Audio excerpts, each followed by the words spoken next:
जय हिंद दोस्तों। शिक्षा एक उद्देश्य चैनल में आपका बहुत बहुत स्वागत है।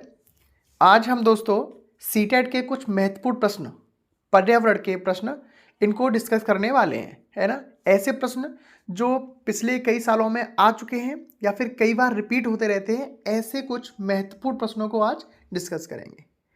चलिए देखते हैं। फर्स्ट क्वेश्चन है कि निम्नलिखित में से कौन सा पक्षी कैक्टस पौधों की कांटों के बीच अपना घोंसला बनाता है। ठीक है, ऑप्शन दिए गए हैं शक्करखोरा, कलचड़ी, फाख्ता या बगुला, है ना। तो देखिए, जैसे बात करेंगे शक्करखोरा की, तो शक्करखोरा क्या है कि छोटे जो पेड़ होते हैं अथवा झाड़ी नुमा जो पेड़ हैं उनकी डाली पर अपना लटकता हुआ घोंसला बनाता है। और यह अपना घोंसला जो है ना, वो बारीक घास है, पतली टहनियाँ हैं, सूखे पत्ते हैं, पेड़ की छाल है ना, या फिर कपड़े जो उनके चिथड़े टूटे फूटे कपड़े इस तरीके से पड़े रहते हैं, इनसे अपने घोंसले को तैयार कर लेता है। और अगर बात करेंगे कलचड़ी की, तो कलचड़ी जो है ना, वो पत्थरों के बीच में खाली जगह को अपना ढूंढ के सर्च करके वहाँ पर अंडे देती है। और यह अपना घोंसला जो है ना, वो घास से तैयार करती है ना, घास, ठीक है, और नाजुक टहनी, है ना, जड़, बाल जो है, रुई है, इनको बिछा देती है और इस तरीके से अपना घोंसले को तैयार कर लेती है।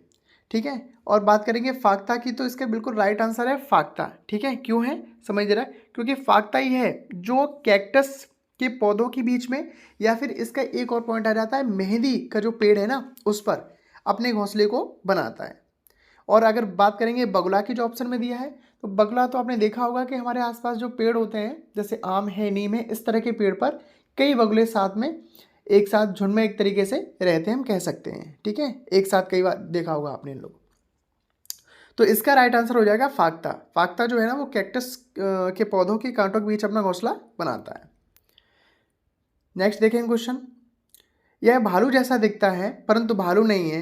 यह दिन के लगभग 17 घंटे वृक्षों की शाखाओं पर उल्टा लटक कर सोता है और यह जिस वृक्ष पर रहता है उसी की पत्तियां खाता है। यह लगभग 40 वर्ष तक जीवित रहता है। बताइए भाई, ये कौन सा जानवर है।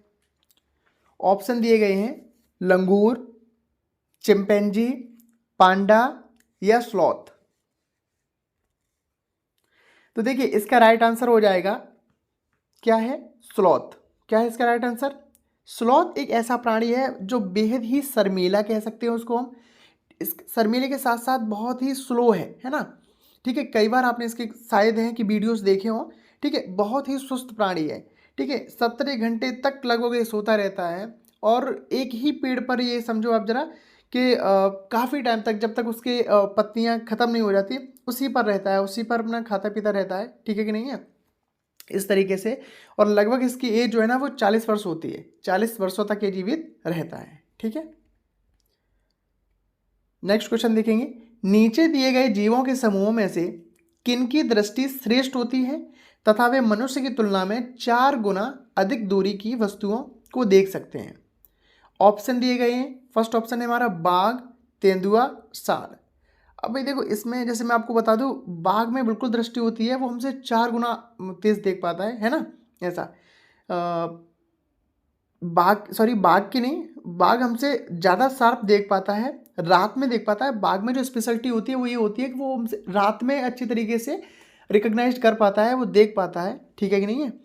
लेकिन बात करेंगे अगर कि 4 गुना, तो वो उसके लिए आंसर हमारा हो जाएगा ऑप्शन नंबर 3, चील, गरुड़ और गिद्ध।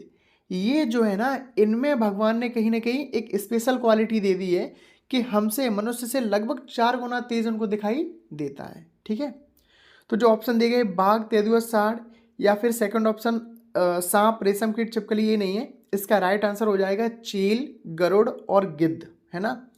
इसमें और देखा भी होगा आपने कि हमारे आसपास जैसे कई बार छोटे मोटे इंसेक्ट हैं, छिपकली हैं, इस तरह की कोई चीज़ें, तो आपको दिखाई भी नहीं देती, आपको समझ में नहीं आता, और इतना दूर से जो है ना, बाज या फिर चील, गरुड़, ये गिद्ध जो है ना, ये चले आते हैं और उसको उठा के ले जाते हैं, है ना। क्यों, क्योंकि हमसे 4 टाइम बेटर इनको दिखाई देता है, इसलिए। चलिए नेक्स्ट क्वेश्चन देखते हैं। एक फसल को काटने के पश्चात खेत को कुछ वर्षों के लिए खाली छोड़ दिया जाता है और उसमें कुछ भी नहीं लगाया जाता। इस भूमि में बांस या फिर अन्य खरपतवार जो उग आते हैं, उसे उखाड़ा भी नहीं जाता, बल्कि काट कर उनको क्या कर दिया जाता है, जला दिया जाता है या फिर सीधा जला दिया जाता है, यह खेती है। अब बताइए यह खेती का किस प्रकार की खेती है या कौन सा प्रकार है खेती का।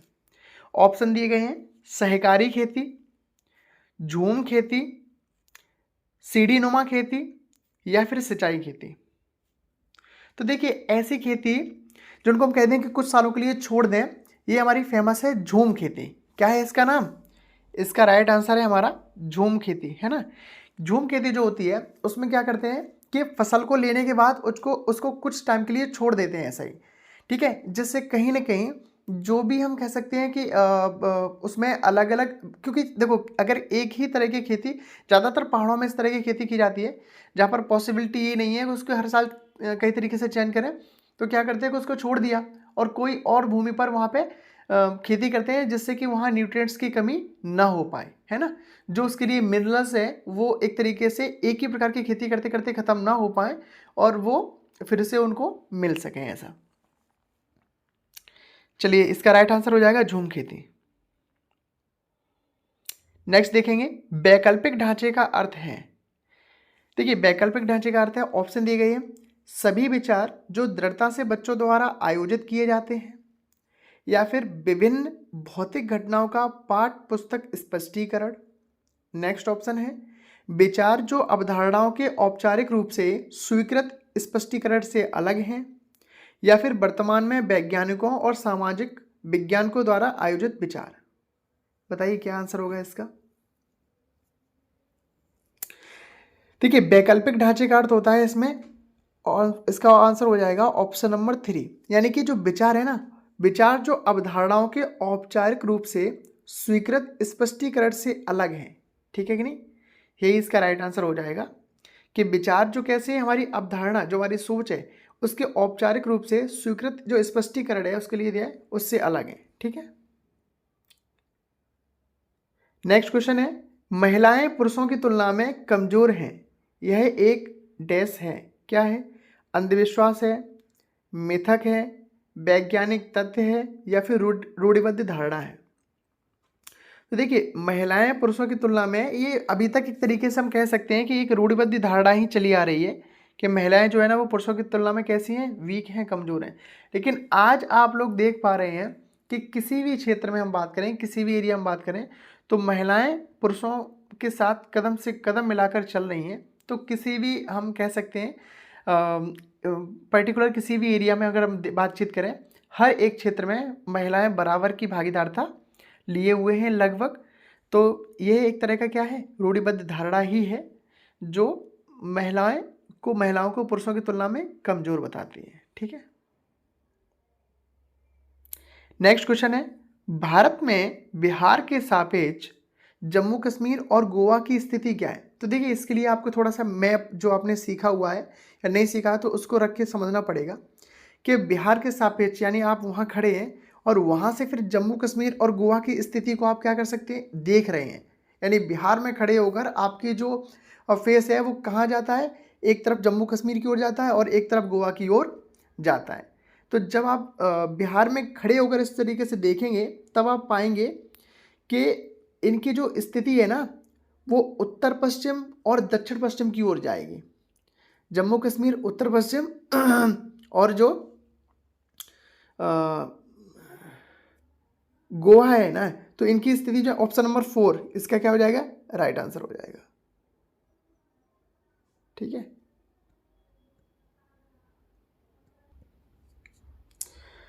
तो इसका राइट आंसर हो जाएगा ऑप्शन नंबर 4 उत्तर पश्चिम और दक्षिण पश्चिम। उत्तर पश्चिम में जम्मू कश्मीर और दक्षिण पश्चिम में गोवा। चलिए नेक्स्ट क्वेश्चन देखते हैं। पर निम्नलिखित सभी कथन पर्यावरण अध्ययन में सामूहिक रूप से क्रियाकलापों में संलग्न शिक्षकों और शिक्षार्थियों के पक्ष में तर्क प्रस्तुत करते हैं, केवल एक कथन को छोड़कर। केवल एक कथन को छोड़कर। वह कथन कौन सा है, देखिए जरा, कि बच्चे जो है ना परस्पर सामंजस्य और सहयोग करना सिखाते हैं।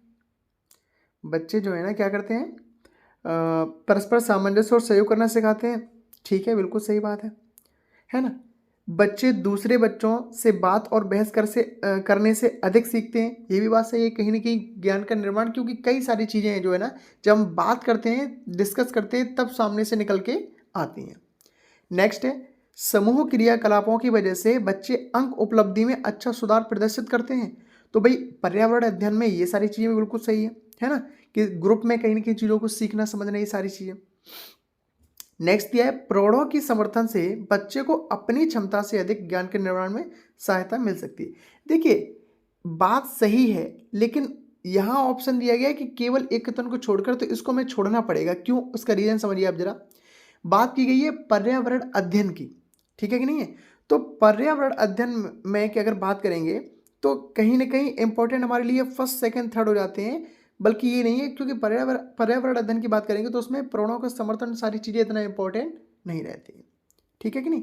क्योंकि पर्यावरण की जो समझ है वो बच्चे मतलब परस्पर सहयोग से, बाहर घूम के, इन सारी चीज़ों से कहीं ना कहीं उनके दिमाग में एक अपनी थिंकिंग, सोच बनती है।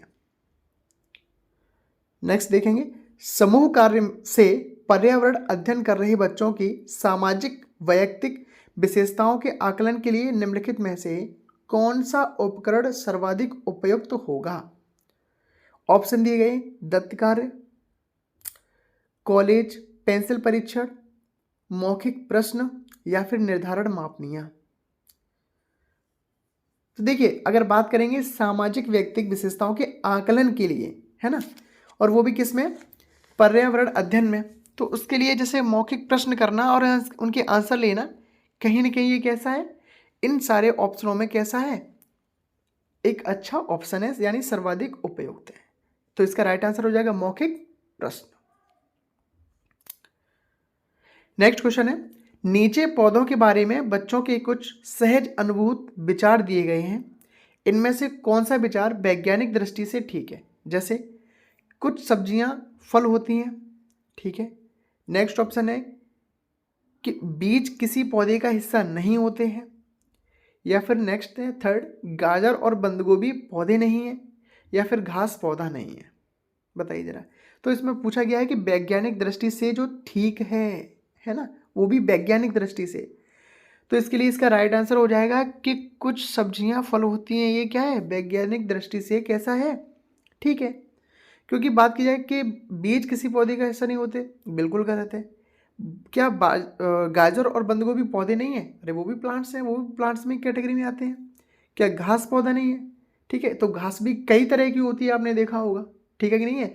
यहाँ तक कि इंडियन गवर्नमेंट ने तो बांस जो है ना, उसको भी घास की श्रेणी में रखा हुआ है, ठीक है कि नहीं। चलिए खैर नेक्स्ट क्वेश्चन देखते हैं।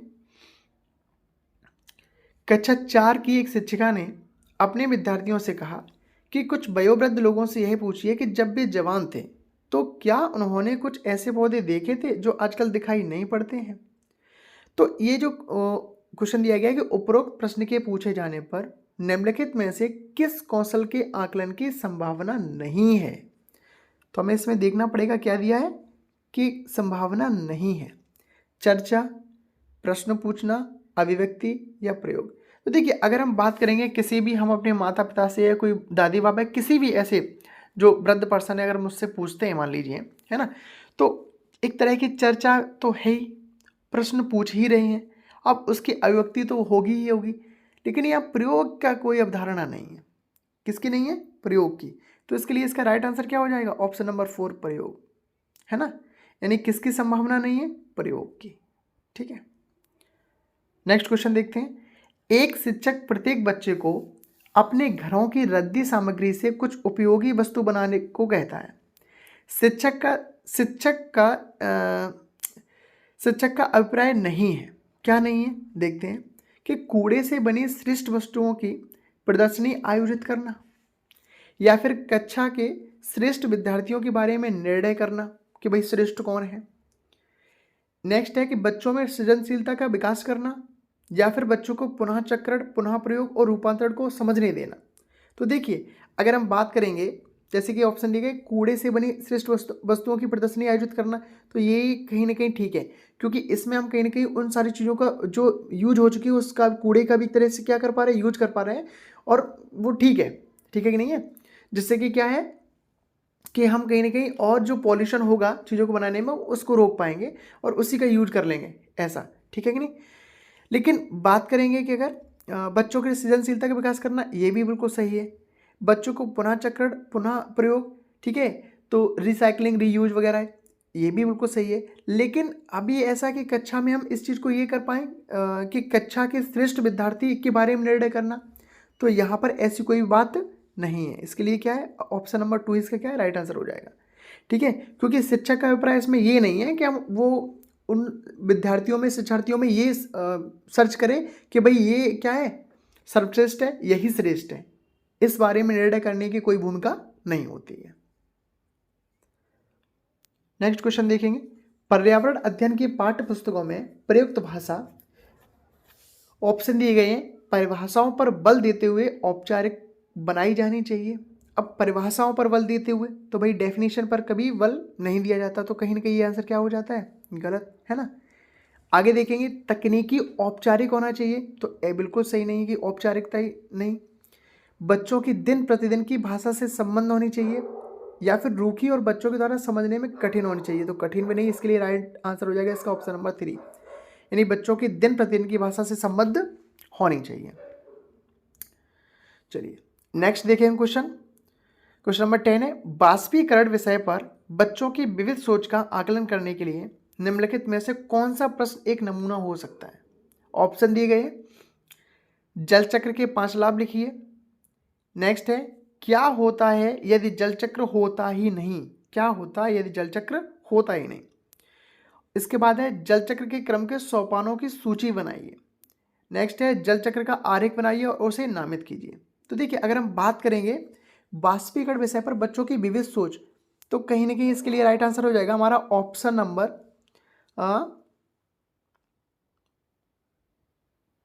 2, कि क्या होता है यदि जल चक्र होता ही नहीं।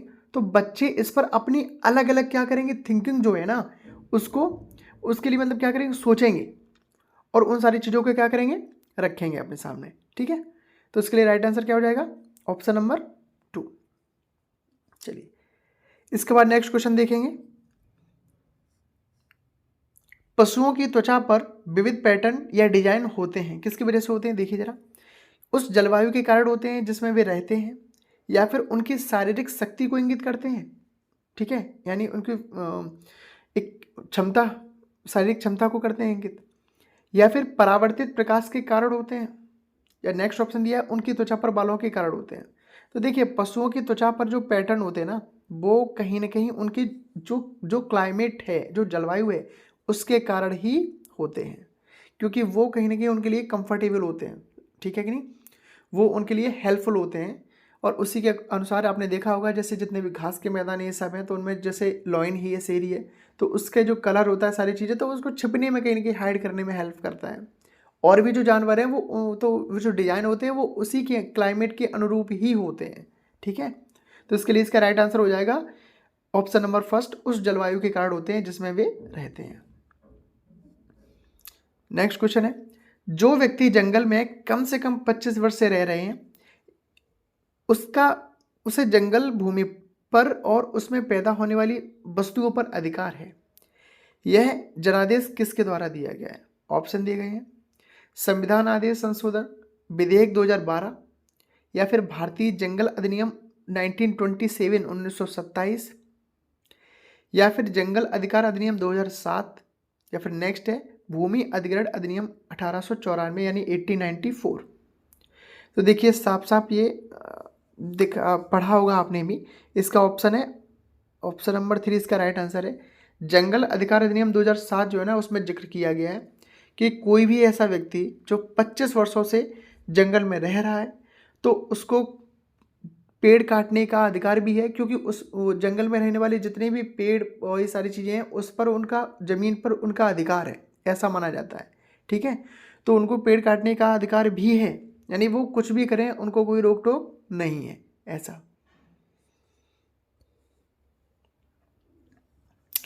नेक्स्ट क्वेश्चन है, निम्नलिखित में से मच्छरों द्वारा फैलने वाले रोगों का समुच्चय कौन सा है। ऑप्शन दिए गए हैं, मियादी बुखार, हैजा, चिकनगुनिया। तो भाई मियादी बुखार हैजा तो नहीं होता मच्छरों से, malaria, HIV AIDS, dengue, HIV AIDS नहीं होता, HIV एड्स ये भी गलत कर देता है। तो ऑप्शन हमारा हो जाएगा डेंगू, मलेरिया, चिकनगुनिया। ये तीनों ही जो है ना किससे होते हैं, मच्छरों के फैलने से होते हैं बीमारियाँ। ठीक है, तो इसके लिए इसका राइट आंसर हो जाएगा ऑप्शन नंबर 4। ठीक, नेक्स्ट क्वेश्चन है, नीचे दिए गए खाद्य पदार्थों के किस समुच्चय में लौह तत्व प्रचुर मात्रा में होता है? आंवला, पालक, गुड़, आंवला, पालक, आलू, आंवला, आलू, टमाटर, या फिर बंद गोभी, भिंडी और गुड़। तो देखिए बात करेंगे बंद गोभी, बिल्कुल भी नहीं है ना। यहाँ पर आलू टमाटर इनमें स्टार्च होता है, ऑक्सैलिक एसिड, ठीक है कि नहीं। और यहाँ भी इसके लिए राइट आंसर हो जाएगा आंवला, पालक और गुड़। इन तीनों ही चीज़ों में लौह तत्व आयरन पाया जाता है। इसके लिए इसका राइट आंसर हो जाएगा ऑप्शन नंबर 1। ठीक, घटपर्णी पौधा जिसको नेपेंथिस बोलते हैं का मुंह, अब ऑप्शन दिए गए हैं कि का मुंह छोटी छोटी कंटियां से ढका होता है, या फिर भारत में नहीं पाया जाता है। नेक्स्ट ऑप्शन है कीड़े मकोड़ों और चूहा को चालाकी से फंसाकर खा जाता है, या फिर नेक्स्ट है कीड़े मकोड़ों को आकर्षित करने के लिए उच्च तारत्व की ध्वनि निकालता है। तो देखिए इसके लिए राइट आंसर हो जाएगा ऑप्शन नंबर 3। घटपर्णी जो नेपेंथिस पौधे होते हैं ये आपके इंसेक्टिवोरस प्लांट्स में ही आ जाते हैं, जो इंसेक्ट को, कीड़े मकोड़ों को खा जाते हैं। तो मेढक, कीड़े मकोड़े, चूहे, इनको चालाकी से फंसा कर ये क्या कर देते हैं, खा जाते हैं। ठीक है, इसके लिए इनका राइट आंसर हो जाएगा ऑप्शन नंबर 3। नेक्स्ट क्वेश्चन है, हमारे देश के लगभग सभी भागों में मिर्च का उपयोग भोजन पकाने में किया जाता है। हमारे देश में मिर्च को लाने वाले व्यवसायी आए थे, कहाँ से आए थे? ऑप्शन दिए गए उज्बेकिस्तान से, दक्षिण अमेरिका से, अफगानिस्तान से, या फिर ऑस्ट्रेलिया से। तो अगर हम बात करेंगे इस क्वेश्चन की तो इसका राइट आंसर हो जाएगा ऑप्शन नंबर 2 यानी दक्षिण अमेरिका। ठीक है, महाद्वीप से, वहीं से आए थे ये लोग, जिन्होंने कहीं ना कहीं मिर्च से हमें परिचित करवाया। दोस्तों अगर आपको वीडियो अच्छी लगी हो तो चैनल को कृपया सब्सक्राइब कर लें और लाइक बटन दबा दें। ठीक है।